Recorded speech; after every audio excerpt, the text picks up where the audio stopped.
नमस्कार, मैं हूं प्रकाश और आप देख रहे हैं द न्यूज पोस्ट। झारखंड विधानसभा के विशेष सत्र में हेमंत सोरेन सरकार ने विश्वास प्रस्ताव पेश किया और सदन में विश्वास मत हासिल भी किया।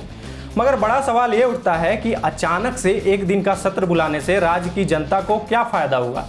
जब कैबिनेट में सदन ने इस विशेष सत्र बुलाने की बात कही थी तो सरकार की ओर से बताया गया था कि सत्र में सुखाड़ पर चर्चा होगी, मगर सदन में न सुखाड़ पर चर्चा हुई और ना ही कोई जनहित के मुद्दे उठाए गए। हाँ, मगर सरकार ने अपनी ताकत जरूर दिखाई।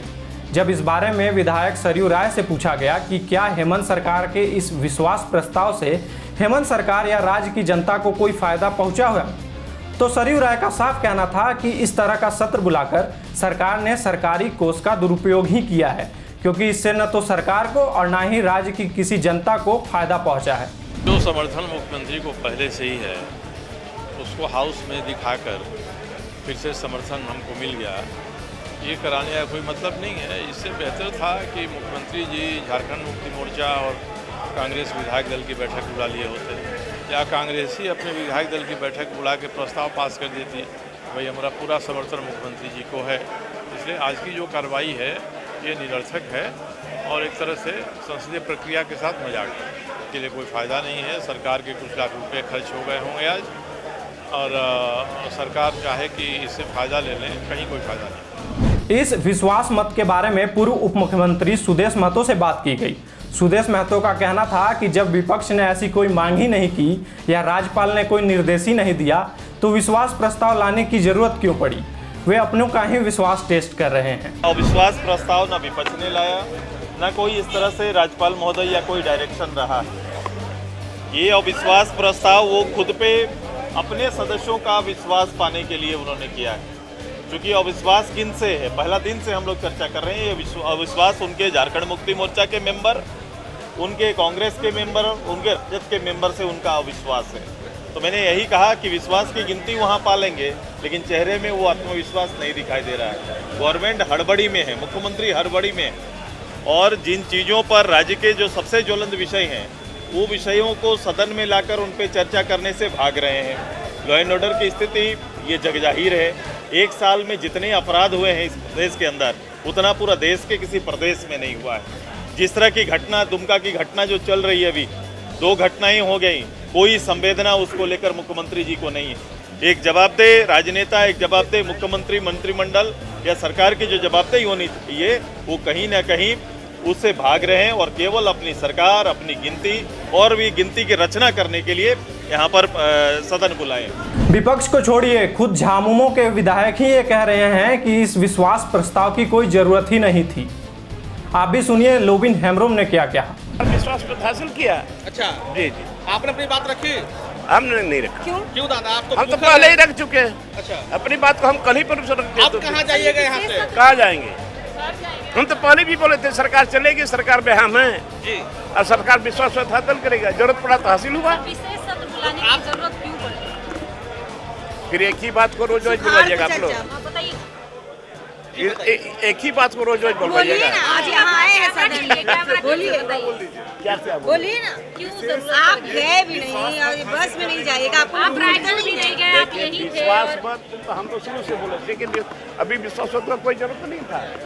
जरूरत नहीं था। आपको याद नहीं है?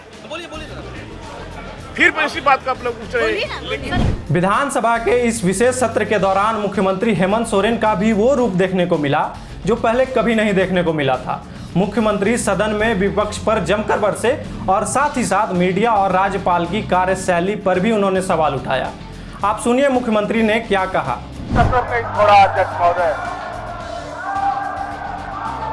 आप इससे अंदाजा लगा सकते हैं अध्यक्ष महोदय, देश को बेचने के साथ साथ इन लोगों ने झंडा भी बेचना प्रारंभ किया। जीवन में कभी तिरंगा झंडा तो इन लोगों ने फहराया नहीं अध्यक्ष महोदय, लेकिन इस देश का लोकतंत्र को बेचने का लगातार 2014 से प्रयासरत है। अध्यक्ष महोदय,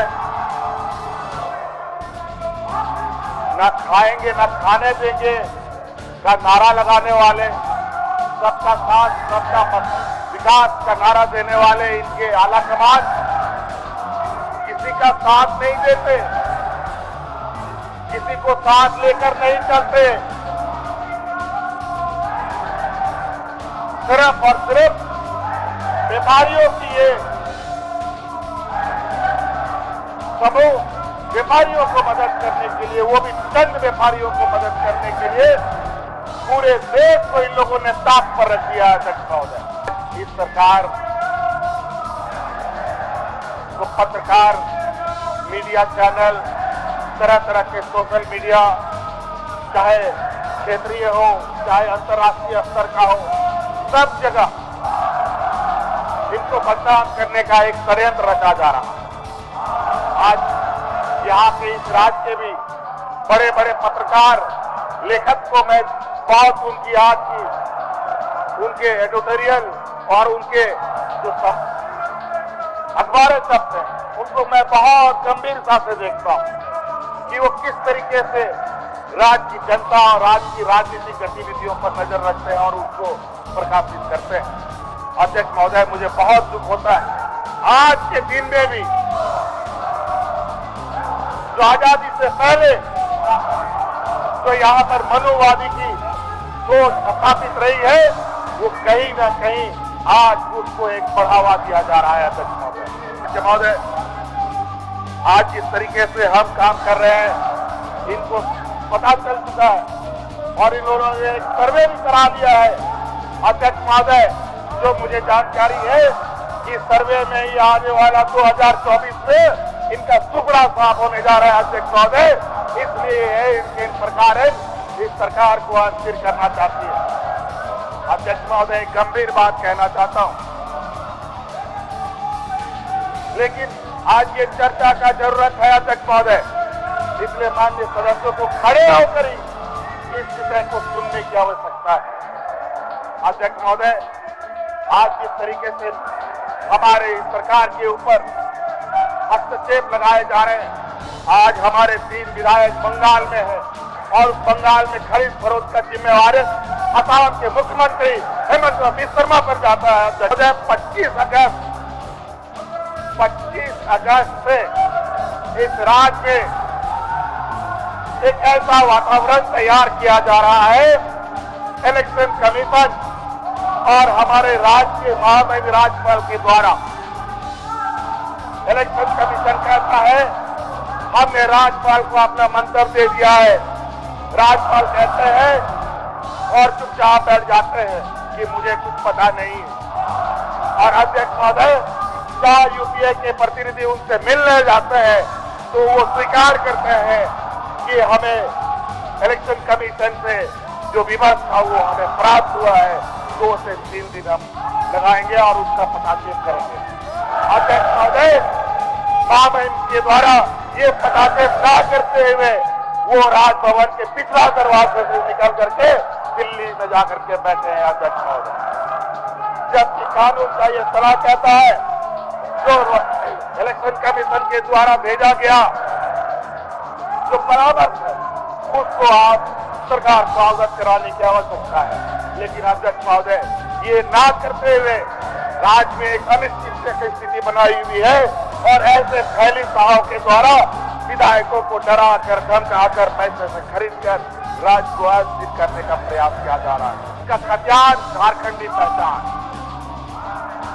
मैं सदन से आश्वस्त करना चाहता हूं सदन को, और मैं विपक्ष के साथियों से कहना चाहूंगा 1932 और ओबीसी के मामले में बहुत जल्द सरकार आगे बढ़ने जा रही है।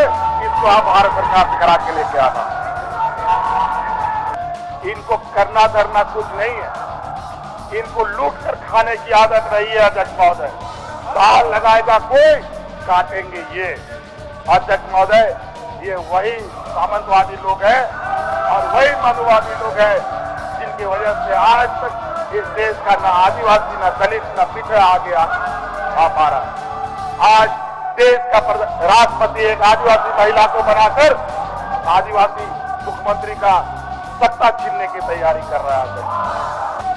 भैंस के सामने बीन बजाना, इनके कान में नार कुछ भी नहीं रिंगने वाला, ये वो लोग हैं मुंह में राख बगल में छुरी, और ऐसे चालाक चतुर लोगों के साथ बहस करना बहुत ज्यादा से भेदकर नहीं होगा। अध्यक्ष महोदय, सरकार की मंशा साफ है और हम चाहते हैं जो भी आपको हथियार चलाना है, जो भी आपके षड्यंत्र है, सामने से वार करो, पीठ से वार करके क्या अपने आप को साबित करना चाहते हो?